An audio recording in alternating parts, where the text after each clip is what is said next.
اول این آموزش میخوام ساده ترین الگوی آستین رو بهتون آموزش بدم. خب ما الگوی جلو و پشتمون رو لازم داریم برای اینکه حلقه آستین جلو و پشت رو اندازه بگیریم. به چه شکل اندازه گیری میکنیم؟ با متر.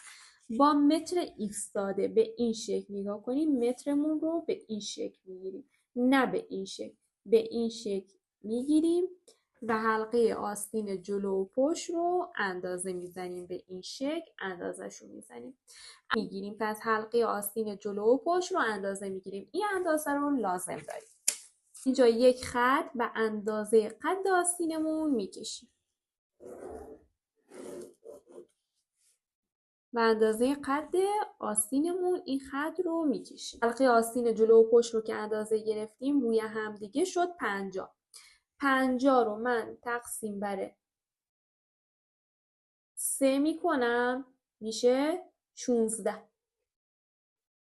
پس ما 1/3 حلقه آستین جلو و پشتمون رو لازم داریم. من از این بالا خطکش رو میذارم به اندازه 1/3 حلقه آستین جلو و پشت به اضافه 1 سانت. از من شد 16 به اضافه 1 سانت میشه 17. من به اندازه 17 تا میام پایین علامت میزنم. بعد میام اینجا یک خط به این سمت و اون سمت الگو میکشم، به این شکل. به این شکل خط میکشم. این خط رو که کشیدیم میایم اندازه دور بازومون لازم داریم. بازوی من 31 به اضافه 4 سانت میشه چقدر؟ 35 سانت. پس دور بازوتون رو به اضافه 4 سانت کنیم.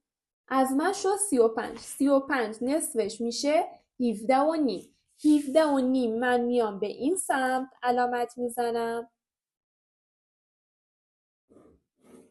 به این شکل. 17 و نیم من میام به این سمت علامت میزنم. پس این دور بازومونم نصفش میکنیم، میشه 17 و نیم. 17 و نیم میام از این نقطه میام به این سمت، 17 و نیم هم از این نقطه میام به این سمت. اینم میام یک خط میکشم، این کادر رو اینا رو به هم دیگه رسم میکنم. اینا رو به هم دیگه به این شکل رسم میکنم. به این قسمتم به این شکل به اینجا رسمش میکنم، به این صورت. حالا از اینجا یک خط به اینجا میکشم، از اینجا به اینجا یک خط به این قسمت میکشم. اینجا خط کشمون رو میذاریم و یک خط به اینجا میکشیم، به این صورت. دوباره خط کش رو اینجا میذاریم، یک خط به اینجا میکشیم، به این صورت. پس خط کش رو میذاریم از اینجا یک خط به اینجا، یک خط به اینجا.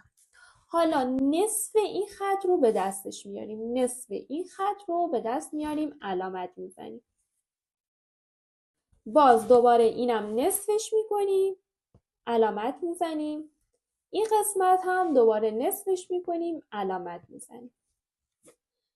اینجا به اندازه 1.5 سانت میایم پایین، علامت میزنیم، به اندازه 1.5 سانت. میایم پایین، علامت میزنیم.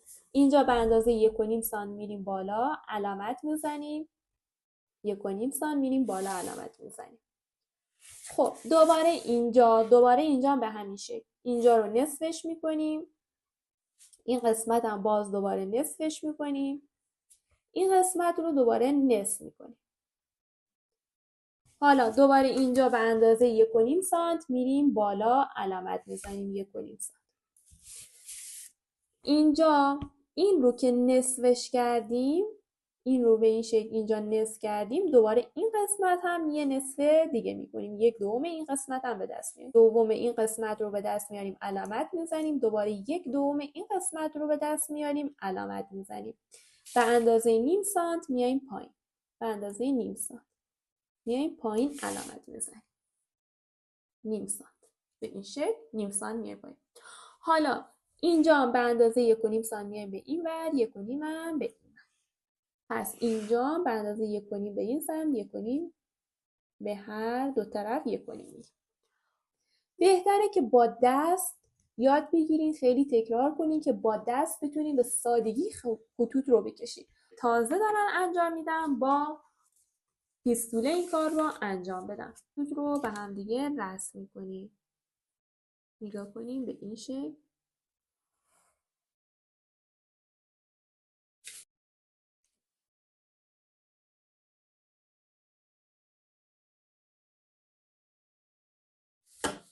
پس اینجا به این شکل نگاه کنیم. اومده اینجا صفر شده، این مقدارم اینجا میاد و اینجا یک مقدار به اندازه 1 سانت خط صافه به اندازه 1 سانت. حالا دوباره از این سمت هم به همین شکل. این شکل اینا رو به هم دیگه رسم میکنیم.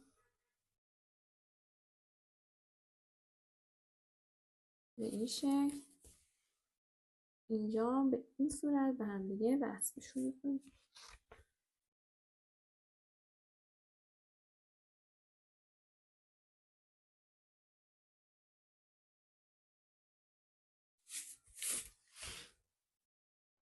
اینجا یک مقدار گفتم صاف می‌کنیم. خب گفتم اگه با دست یاد بگیریم بهتره. حالا کسایی که بار اولشونه با پیستول انجام بدن. موقعی که با دست یاد بگیریم به صورت هلالی بکشیم، به این صورت اینجا رو میکشیم، خودتون با دست این کار رو انجام میدید. حالا من با پیستوله کشیدم، گفتم کسایی که بار اولشونه ببینم به چه شکله. حالا من یه نمونه دیگه میارم اینجا، نگاه کنیم با دست بکشیم به چه شکله. که الان میخوام با دست بکشم. نگاه کنیم با دست چه راحته. به این شکل. با دست که یاد بگیرین به سادگی میتونین رسم کنین. نگاه کنین. با دست که یاد بگیرین به سادگی میتونین رسم کنین. کسایی که بار اولتونه تمرین زیاد کنین میتونین با دست بکشین. با پیستول هم خوب در میاد. به این شکل در اومد. اندازه مچمون رو میگیریم. دور مچمون میخوایم چقدر باشه یا دم آستینمون میخوایم چقدر باشه. من 20 سانت 10 سانت میام به این سمت علامت میزنم. 10 سانت میام به این سمت علامت میزنم. 10 سانت هم میام به این سمت علامت میزنم. به این شکل. این قسمت پشت، این جلوی ماست، این پشت. به این شکل این قسمت ها رو، این خطکش رو اینجا میذاریم و به این قسمت وصل میکنیم. این قسمت رسم میکنیم.